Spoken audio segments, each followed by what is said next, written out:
South Korea में खौफनाक virus ने तबाही मचा दी है। लोग इस वायरस से इन्फेक्टेड होकर तेजी से ज़ॉम्बीज में बदलते जा रहे हैं। ज़ॉम्बीज ने पूरे के पूरे शहरों को तबाह कर दिया है और हुकूमत हालात पर काबू पाने में पूरी तरह नाकाम है। ज़ॉम्बीज लोगों को काट कर इन्फेक्टेड करते जा रहे हैं, जबकि लोग अपनी जान बचाने के लिए इधर उधर भाग रहे हैं और किसी ऐसी जगह की तलाश में है जहाँ वो ज़ॉम्बीज से छुपकर अपनी जान बचा सके। ऐसे में हम देखते हैं जैक नामी शख्स को, जो कोरियन फौज में कैप्टन है। वो अपनी बहन, उसके पति लियो और बच्चे को लेकर एक शिप की तरफ जा रहा है, क्योंकि बचे हुए लोगों को लेकर जापान के लिए निकलने वाला ये आखिरी शिप था कि अचानक उनकी गाड़ी के सामने एक आदमी आता है और मदद के लिए कहता है। जैक उसके कपड़ों पर लगे खून को देखकर समझता है कि ये भी इन्फेक्टेड है और गाड़ी नहीं रोकता। थोड़ा आगे ही एक औरत अपनी बच्ची को उठाए मदद के लिए कहती है, लेकिन जैक कोई रिस्क नहीं लेना चाहता था, इसलिए वो उनकी मदद नहीं करता और बिना रुके शिप की तरफ चला जाता है। लोगों को जल्दी से शिप पर बिठाया जाता है। जैक भी अपनी बहन, उसके बेटे और लियो के साथ शिप पर सवार हो जाता है। सबको एक कैबिन में रखा जाता है। जैक आकर लियो का पूछता है। उसकी बहन बताती है कि वो बाहर खाना लेने गया है, जल्द ही आ जाएगा।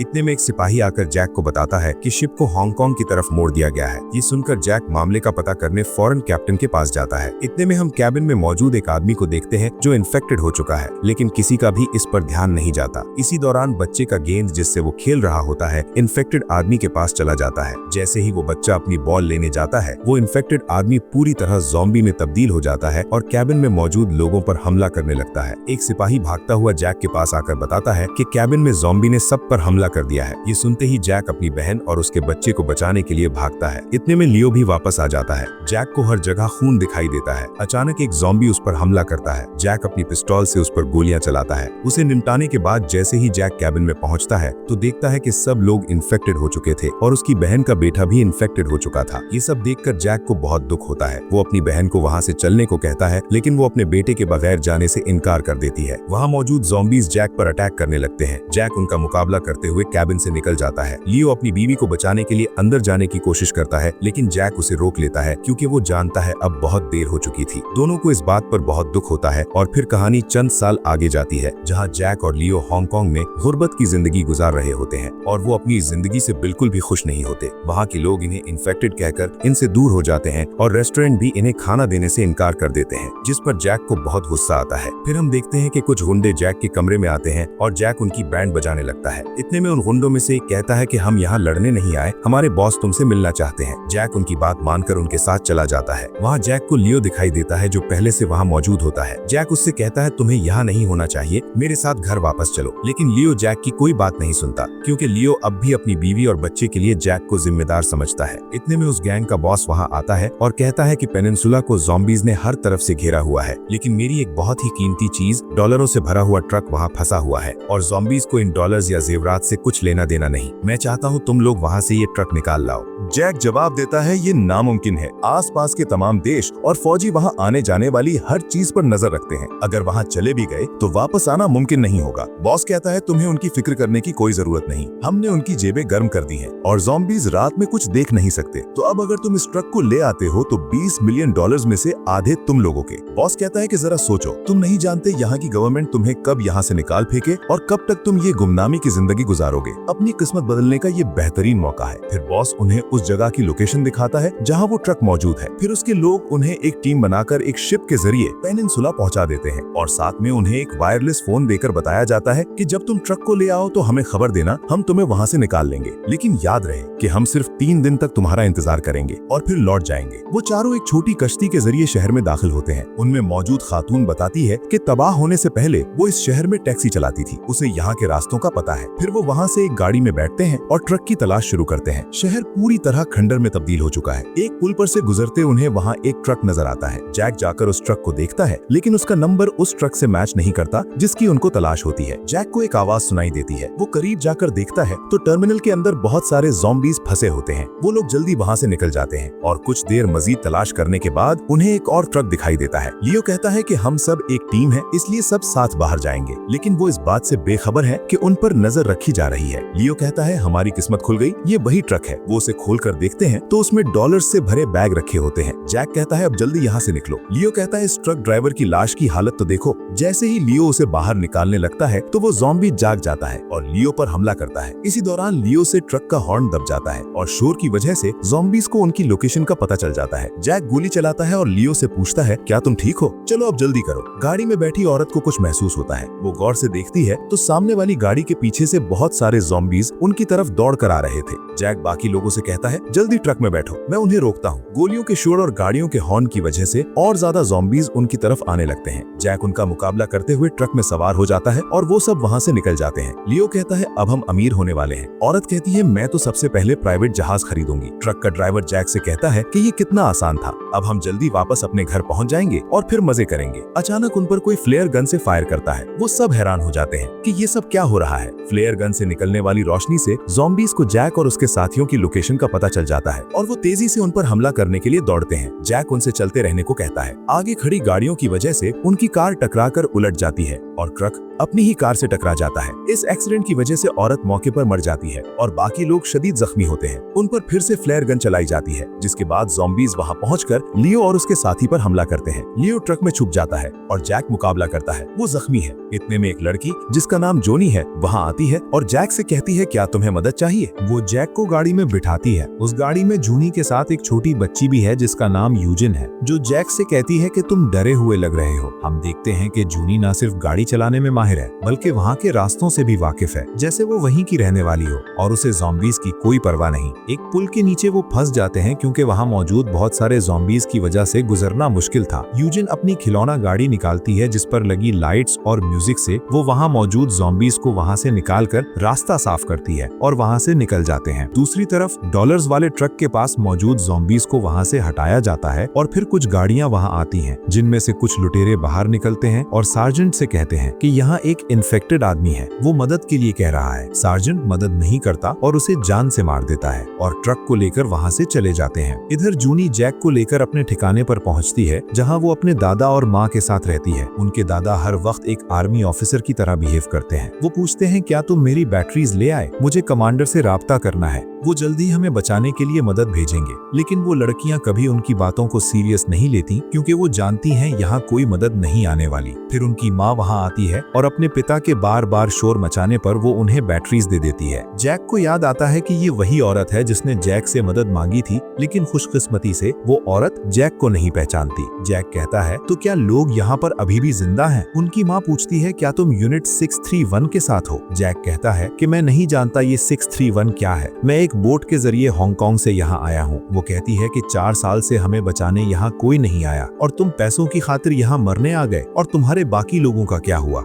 जैक बताता है कि वो सब के सब मारे गए, कोई जिंदा नहीं बचा। जैक पूछता है वो कौन लोग थे? जूनी बताती है वो आर्मी के लोग हैं, उन्हें यहाँ लोगों को रेस्क्यू करने के लिए भेजा गया था, लेकिन इतने साल जब उन्हें बचाने कोई नहीं आया तो वो लोग हैवान बन गए। दूसरी तरफ लुटेरे उस ट्रक को लेकर अपने ठिकाने पर पहुँचते हैं। ट्रक खोलने पर उन्हें उसमें लियो मिलता है। सार्जेंट कहता है इसे अरीना में ले चलो, मैच शुरू होने वाला है, और लियो को एक नंबर लगाकर केज से बने अरीना में दूसरे कैदियों के साथ भेज दिया जाता है, जहाँ उनकी फाइट ज़ॉम्बीज के साथ करवाई जाती है। वो कैदी जान बचाने के लिए इधर उधर भागते हैं और बाहर खड़े लोग उनकी बेबसी का मजा ले रहे होते हैं। लियो भी किसी तरह जिंदा रहने की कोशिश करता है। फिर एक आदमी लाइट्स वाली जैकेट पहने आता है और ज़ॉम्बीज को वहां से ले जाकर बंद कर देता है। जो लोग बच जाते हैं उन्हें अगले दिन के मैच के लिए कैद कर लिया जाता है। दूसरी तरफ प्राइवेट कम नामी आदमी जब उस ट्रक को चेक करता है तो उसे डॉलर्स से भरे बैग मिलते हैं, जिसकी खबर वो अपने कैप्टन को देता है। कैप्टन जल्दी से आकर चेक करता है। उसे पैसों के बैग के पास एक वायरलेस फोन मिलता है। कैप्टन कॉल करता है। कॉल पर मौजूद आदमी कैप्टन से कहता है तुम जो कोई भी हो,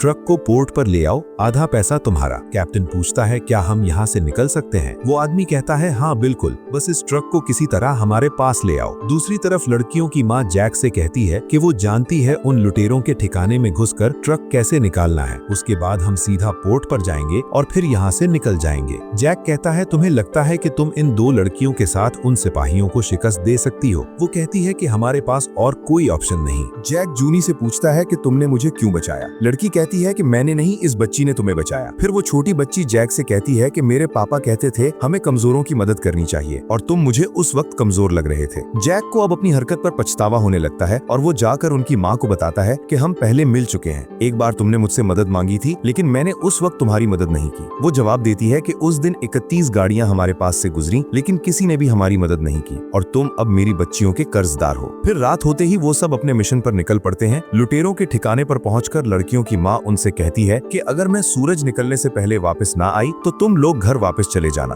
और जैक से कहती है कि वो अंदर घुसने का खुफिया रास्ता जानती है जहाँ से वो दोनों अंदर दाखिल हो जाते हैं। और जैक उस ट्रक को देखकर कहता है, हाँ यही है हमारा ट्रक। दूसरी तरफ लुटेरों का कप्तान उनसे कहता है कि हमारे सार्जेंट ने बहुत ही उम्दा काम किया है। जो ट्रक वो लूट कर लाए हैं उसमें इतना खाना है कि हम पूरा महीना आराम से पेट भरकर खा सकते हैं। तो आज की रात जश्न की रात है, खाओ पियो और मजे करो। सार्जेंट को कैप्टन की बातों से शक होने लगता है। वो कैप्टन के केबिन में जाकर पता लगाने की कोशिश करता है लेकिन कैप्टन बड़ी चालाकी से सार्जेंट को टाल कर वहाँ से भेज देता है ताकि जितनी जल्दी हो सके ट्रक के साथ वहाँ से निकल सके। उधर जैक और वो औरत ट्रक पर पहुँच जाते हैं। जैक बताता है कि पैसे अभी भी ट्रक में हैं। वो औरत जैक को वायरलेस फोन दिखाती है जो अब टूट चुका है कि अचानक प्राइवेट किम भी ट्रक के पास आता है। औरत उसे गन पॉइंट पर ले लेती है। वो कहता है, मेहरबानी करके मुझे भी अपने साथ ले जाओ, मैं भी यहाँ से निकलना चाहता हूँ। औरत पूछती है कि तुम क्या जानते हो। प्राइवेट किम जवाब देता है कि मैंने कैप्टन को फोन पर बात करते हुए सुना था, वो यहाँ से इस ट्रक के साथ निकलने वाले हैं। औरत पूछती है कि फोन कहाँ है। प्राइवेट किम कहता है वो फोन कैप्टन के पास है जो हमें इस ट्रक में मौजूद आदमी से मिला था। वहाँ मौजूद 2 सिपाही कहते हैं, किम क्या तुम फाइट देखने नहीं आ रहे? वो आदमी जो ट्रक में मिला था बहुत ही कमाल लड़ता है, हम उसकी लड़ाई देखने जा रहे हैं। ये सुनते ही जैक समझ जाता है कि लियो अभी जिंदा है और वो उसे बचाने के लिए भागता है। इतनी देर तक कैप्टन भी ट्रक के पास आ जाता है। वो औरत पूछती है फोन कहाँ है। कैप्टन फोन निकालने के बहाने पिस्तौल निकालकर उस औरत पर गोलियां चलाने लगता है। वो औरत ट्रक स्टार्ट करती है और कैप्टन को गिराती है और फिर कैप्टन से फोन छीन लेती है। दूसरी तरफ जैक अरीना की तरफ जा रहा है और रास्ते में वो सिपाहियों पर गोलियां चलाता है। गोलियों का शोर सुनकर ज़ॉम्बीज़ की फौज उनके ठिकाने की तरफ चल पड़ती है। अरीना में ज़ॉम्बी और कैदियों की लड़ाई जारी है। लियो का काम तमाम होने ही वाला होता है कि जैक वहां पहुंचकर उसे बचा लेता है और फिर फ्लेयर गन से अंदर की तरफ फायर करता है जिसकी रोशनी के पीछे ज़ॉम्बीज़ अड्डे के अंदर दाखिल हो जाते हैं और सिपाहियों को मारना शुरू कर देते हैं। जैक वहां मौजूद सिपाहियों और ज़ॉम्बीज़ से लड़ते हुए लियो को अपने साथ वहां से निकालने की कोशिश कर रहा होता है कि इतने में सार्जेंट की गोली लगने से लियो की मौत हो जाती है और जैक चाहते हुए भी उसे नहीं बचा पाता। इसी दुख के साथ वो अकेला सिपाहियों से लड़ने लगता है कि इतने में सार्जेंट पीछे से जैक का निशाना लेता है और जैसे ही गोली चलाने वाला होता है इतने में दीवार तोड़कर एक ट्रक अंदर दाखिल हो जाता है और वो औरत जैक को साथ लेकर वहां से निकल जाती है। सार्जेंट अपने सिपाहियों के साथ उन पर गोलियां बरसाता है और पीछा करने को कहता है। वो औरत जैक से कहती है कि तुमने अपनी तरफ से पूरी कोशिश की,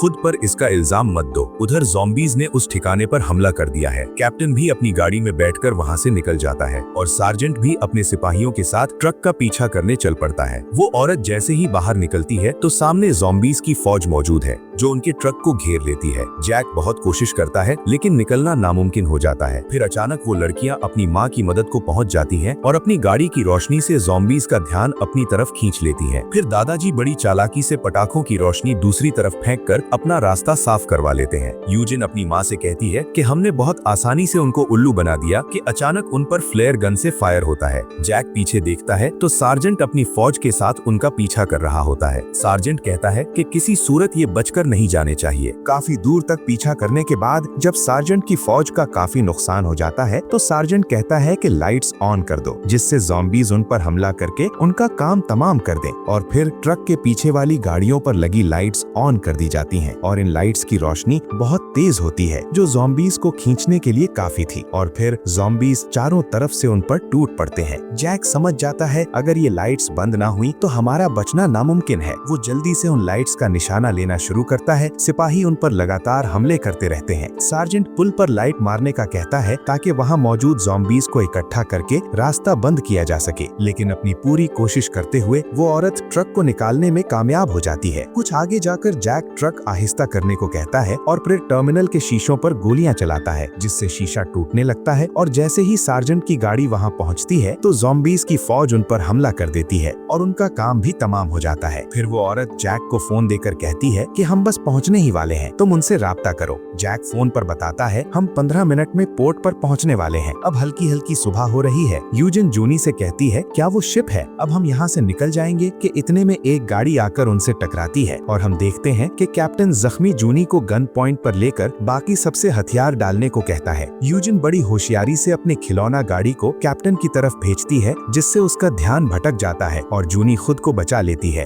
कैप्टन यूजिन पर गोली चलाने लगता है तो दादाजी अपनी जान देकर यूजिन को बचा लेते हैं। कैप्टन लड़कियों की मां पर भी गोली चलाता है और फिर ट्रक लेकर वहां से शिप की तरफ चला जाता है और आखिरकार वो शिप में दाखिल होने में कामयाब हो जाता है। उसे लगता है कि अब उसकी जिंदगी बदलने वाली है, लेकिन जैसे ही गैंग के लोग ट्रक को हासिल कर लेते हैं वो कैप्टन को जान से मार देते हैं। लेकिन कैप्टन मरने से पहले ट्रक को बैक गियर में डाल देता है और ट्रक वापस पीछे जाने लगता है और दरवाजे में फंस जाता है, जिस वजह से ज़ॉम्बीज शिप के अंदर दाखिल हो जाते हैं और गैंग के लोगों पर भी हमला कर देते हैं। जैक दूर से ये सब देख रहा होता है। दादाजी अपनी आखिरी सांसें ले रहे हैं। वो लड़कियों से कहते हैं कि मुझे माफ कर दो, मैंने बहुत कोशिश की लेकिन तुम्हें यहाँ से निकाल नहीं पाया, और फिर दम तोड़ देते हैं। लड़कियों को दादाजी के जाने का बहुत दुख होता है। अचानक उन्हें आसमान में आर्मी का हेलीकॉप्टर दिखाई देता है। लड़कियों की माँ कहती है वो मदद के लिए आए हैं, उन्हें किसी तरह सिग्नल दो, और फिर जैक से कहती है कि चाहे कुछ भी हो जाए तुम मेरी बच्चियों को यहाँ से निकाल लेना। लड़कियाँ हेलीकॉप्टर को सिग्नल देने के लिए भागती हैं और उनकी माँ उन्हें कवर देती है ताकि ज़ॉम्बीज उन तक ना पहुँच सके। वो अपनी पूरी कोशिश करती है और फिर एक ट्रक में जाकर हॉर्न बजाने लगती है ताकि शोर सुनकर ज़ॉम्बीज ट्रक की तरफ आ जाएं और लड़कियों के लिए रास्ता साफ हो सके। ये एक माँ की कुर्बानी थी जो वो अपनी बच्चियों के लिए देती है। आखिरकार लड़कियां और जैक हेलीकॉप्टर तक पहुंच जाते हैं। जूनी उनसे कहती है मेरी माँ को बचा लें, लेकिन वो कहती है कि अब बहुत देर हो चुकी, हमें यहाँ से निकलना होगा। उधर उनकी माँ ये सब देख रही होती है और समझ जाती है कि ये ऐसे नहीं जाएंगी और वो खुद को खत्म करने का फैसला करती है। लेकिन जैक को अभी भी अपनी गलती पर अफसोस होता है और वो फैसला करता है कि किसी तरह उनकी माँ को बचाएगा। जैसे ही वो खुद को मारने वाली होती है जैक फायर करता है। जूनी अपनी माँ से कहती है भागो, और वो औरत ट्रक से निकलकर हेलीकॉप्टर की तरफ भागती है और जैक उसकी मदद के लिए उसे कवर देता है और किसी तरह वो ज़ॉम्बीज को रोके रखता है जब तक कि वो सब हेलीकॉप्टर तक नहीं पहुंच जाते। और आखिरकार वो सब हेलीकॉप्टर में सवार होकर उस जहन्नुम से निकलने में कामयाब हो जाते हैं और इस तरह कहानी अपने इख्तिताम को पहुंचती है। तो आपको कहानी कैसी लगी कमेंट सेक्शन में जरूर बताएं और चैनल को सब्सक्राइब भी जरूर करें ताकि ऐसी ही मजेदार मूवीज आप तक पहुंचती रहें।